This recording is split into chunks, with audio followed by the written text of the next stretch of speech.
Hello అందరికీ like చేయండి. Good morning, నమస్కారం అందరికీ. ఇది జూలై 2025 18వ తేదీ. న్యూస్ 5 వచ్చాయి మరియు అవి చాలా ప్రోత్సాహకరంగా ఉన్నాయి. మేము చాలా ప్రోత్సాహకరమైన విషయాలు రాసాము. అలాగే నేను నా దత వాయిస్ మెసేజ్లో కూడా చెప్పినట్లుగా మిస్టరస్ ఇచ్చిన కమిట్మెంట్ను ఆయన నెరవేర్చుతున్నారు. పాప పెట్టే విషయాలు అన్నీ మన ముందుకు వస్తున్నాయి మరియు అందులో చాలా విషయాలు చెప్పడానికి ప్రయత్నిస్తున్నారు. మీరు అందరూ చదివి ఉంటారు. అలాగే మిస్టర్ తో ఫౌండర్స్ గురించి మాట్లాడినప్పుడు కూడా మీరు అందరూ నిలబడినందుకు అందరికీ ఇది బలాన్ని ఇస్తుంది. అసలు మనందరికీ ఇది. నాకు కూడా ఎప్పుడైనా ఆయనతో మాట్లాడినప్పుడు నేను కూడా ఆయనకు ఇదే చెప్పాను. మనందరం అందరూ ఫౌండర్లు మీతో కలిసి నిలబడ్డారు. మీరు ఏదైనా తయారు చేస్తున్నా దాన్ని బాగా తయారు చేయండి. మీరు బాగా తయారు చేస్తే ఆ వస్తువు వచ్చినప్పుడు, అనుభవంతో వచ్చినప్పుడు దానికి వేరే రుచే ఉంటుంది. వారు సేక్ బాక్స్ గురించి ఆ న్యూస్లో మాట్లాడుతున్నారు కదా, అవి ఖచ్చితంగా ఉన్నాయి. ఇంకా చాలా తీవ్రమైనవి కూడా ఉన్నాయి. ఇప్పుడే మొదలు పెట్టారు చెప్పడం, ఇంకా చాలా తీవ్రమైనవి ఉన్నాయి. మీరు నిజంగా వినేప్పుడు చాలా విషయాలు విని షాక్ అవుతారు. ఇలా కూడా జరుగుతుందా, ఎవరో ఇలా కూడా చేయగలరా అనిపిస్తుంది కూడా. నిష్ మీద చాలా మంది వేలులు చూపించవచ్చు, కానీ ఎవరో ఏదైనా పని చేస్తున్నప్పుడు నమ్మకమైన వ్యక్తులు ఉంటారు, వారిపై విశ్వాసం పెడతాడు. ఎందుకంటే మీరు ఏ పని చేసినా నమ్మకమైన వ్యక్తులు ఉంటారు, వారిపై మీరు నమ్మకం పెడతారు. కానీ ఆ నమ్మకమైన వ్యక్తుల్లో ఎవరో ఒకరు మీతో మోసం చేస్తే అది సెట్ బ్యాక్ గా అనిపిస్తుంది. ఇలానే ముష్త్ అష్క్ గారికి జరిగింది. ఆయనతో పాటు కొంతమంది దుబాయ్ ఇండియాలో ముష్త్ అష్క్ గారు వివరిస్తారు. నేను గత వాయిస్ మెసేజ్ లో మీకు హింట్ ఇచ్చాను. ముష్త్ అష్క్ రాబోయే రోజుల్లో ఆ విషయాలన్నింటినీ వివరంగా చెబుతారు. ఈ అన్ని సెట్ బ్యాక్లు గత 6-7 సంవత్సరాల్లో ఏం జరిగిందైనా కమిట్మెంట్ అదే ఉంటుంది. 2018 నుంచి 2019, 2021, 22, 23 చేసిన కమిట్మెంట్ మారదు. మనమందరం కలిసి మనమందరినీ అప్లిఫై చేయాలనే ఆలోచన అలాగే ఉంటుంది. ఎంత సెట్ బ్యాక్లు వచ్చినా మన కమిట్మెంట్ ఎప్పుడూ మారదు. ఎందుకంటే చాలా మంది ఇలాంటి పరిస్థితుల్లో పారిపోతారు. మన ఫౌండర్స్ లో కూడా మీరు చూశారు, చాలా మంది నిరుత్సాహంగా నిశ్శబ్దంగా కూర్చున్నారు. ఏమవుతుందో ఏమవదో తెలియదు. కొంత అనుమానం మనసులోకి వస్తుంది. నిలబడే వాళ్ళు ఆత్మవిశ్వాసంతో ఆ స్థాయికి వచ్చి నిలబడే వాళ్ళు మనందరం నిజాయితీగా ఉన్నామనే నమ్మకంతో ఉంటారు. అందరూ నిజాయితీగా ఉన్నారు. ఎవ్వరూ చేయని పని చేయడానికి ప్రయత్నిస్తున్నారు. సరే, ఉదాహరణకి సెట్ బ్యాక్ వచ్చినప్పుడు వారు ఇక్కడి నుంచి వెళ్ళిపోవచ్చు, మనందరినీ వదిలేసి. కానీ వారు అలా చేయలేదు. వారు మరో మార్గాన్ని ఎంచుకున్నారు. నిలబడటం, పోరాడటం, మళ్ళీ నిలబెట్టడం, ముందుకు తీసుకురావడం, ఆ కమిట్మెంట్ ను నెరవేర్చడం. అందుకే వారు నిలబడ్డారు. అలాగే మనందరం నిలబడ్డాం. మనం వాళ్ళను ఆ స్థాయికి తీసుకెళ్ళాం. ముస్తాష్ చెప్పిన మాట ఇదే. మీరు అందరూ నా వెంట నిలబడినప్పుడు నాకు ఎనర్జీ వస్తోంది.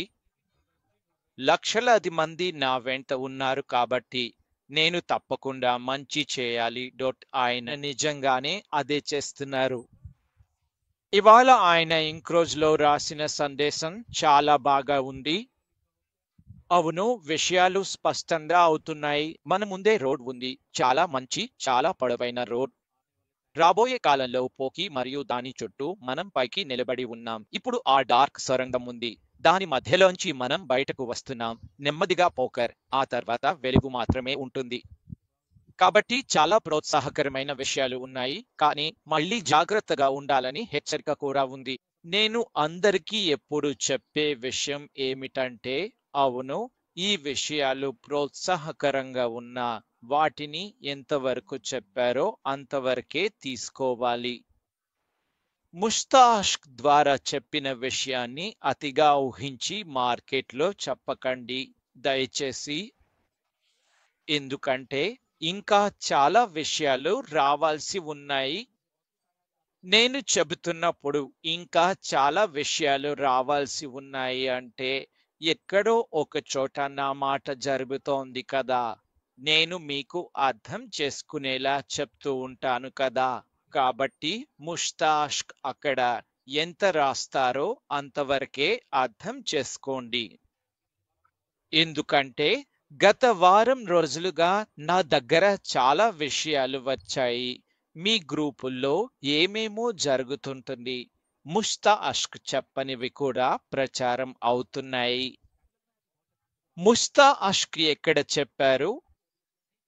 ఈ మధ్య వారు పాపప్ రూపంలో మాట్లాడుతున్నారు. అక్కడే మాట్లాడుతున్నారు. కాబట్టి అక్కడ కమిట్మెంట్ గురించి కూడా అదే విషయాన్ని చెప్పారు. ఇది చాలా మంచి సందేశం. దీనివల్ల మంచి బూస్ట్ లభిస్తుంది. మీ అందరికీ కూడా విషయాలు జరుగుతున్నాయి. బ్యాక్ ఎండ్ పై ముందుగా అన్ని విషయాలను సమరీగా చూస్తారు. ఆ తర్వాత ఆ విషయాలను ఎలా రోల్అవుట్ చేయాలో కూడా మేము మీకు నెమ్మదిగా అక్కడే చెప్పబోతున్నా. ఎంత టైంలో చెబుతారో మనకు ఇప్పుడే తెలియదు. 10 రోజుల్లోనా, 15 రోజుల్లోనా, ఒక నెలలోనా, నెలన్నరలోనా మనకు తెలియదు.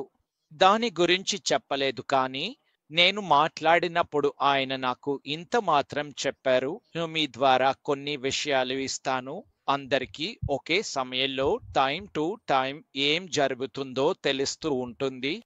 తర్వాత ఇది ఉంటుంది. ఆ తర్వాత ఇది ఉంటుంది. ఇంకా రాబోయే వాటిలో చాలా పాస్ రాబోతున్నాయి. ఇది అలా కాదు. ఇదే అంతా. ఇంకేమీ రాదు అనేది కాదు.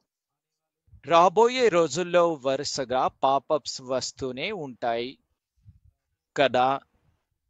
మమ్మల్ని ఆ స్థలానికి తీసుకెళ్తున్నారు. అక్కడ ఆయన ఆ విషయాలన్నింటినీ మనకు వివరించబోతున్నారు. ఇవి అన్నీ ఇప్పుడు ఇలా జరగబోతున్నాయి. ఇది కొత్త బిజినెస్ మోడల్ రాబోతుంది అని మన ముందే ఆయన ఇప్పటికే మన ముందే క్లియర్గా చెప్పేశారు. కొత్త బిజినెస్ మోడల్ను డిటాచ్ చేశాం. అన్నింటినీ టేక్ చేసేసాం. ఏం డిటాచ్ అయ్యింది, ఏం వివరించబోతున్నారు అన్నది నెమ్మదిగా. అది అప్పటి విషయం. దానికి ఎలాంటి టైం లిమిట్ ఇవ్వలేదు. ఎవరికీ ఇవ్వలేదు. కానీ అవును, ఇది పాజిటివిటీతో నిండిన సందేశం. మనం వేచి ఉండాలి. విషయాలను గ్రహించేందుకు ప్రయత్నించాలి. ఇందులో ఏమేం చెప్పారో హాప్కు దూరంగా ఉండండి. అనవసర హైట్ను దయచేసి నివారించండి.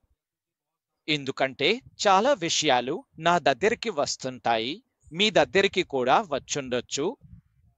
కాబట్టి ఆ విషయాల నుంచి దూరంగా ఉండండి. కమిట్మెంట్ను అర్థం చేసుకోండి. ఆయన ఇక్కడ ఉంటే ఖచ్చితంగా మనతో మంచి చేయబోతున్నారు. మన జీవితానికి ఎంతో మంచిని ఇవ్వబోతున్నారు. అక్కడ వారి ప్లాన్ ప్రకారం అన్ని విషయాలను ఎలా చేయాలో, అందరినీ ఎలా సమర్థవంతంగా మేనేజ్ చేయాలో అక్కడికి మనల్ని నడిపిస్తూ ముందుకు తీసుకెళ్తున్నారు. కాబట్టి అందుకే మనం చాలా హ్యాపీగా ఉన్నాం. మీరు అందరూ కూడా సంతోషంగా ఉంటారని నేను మనస్ఫూర్తిగా ఆశిస్తున్నాను. కాబట్టి స్టే ట్యూన్ అయి ఉండండి. వేచి చూద్దాం.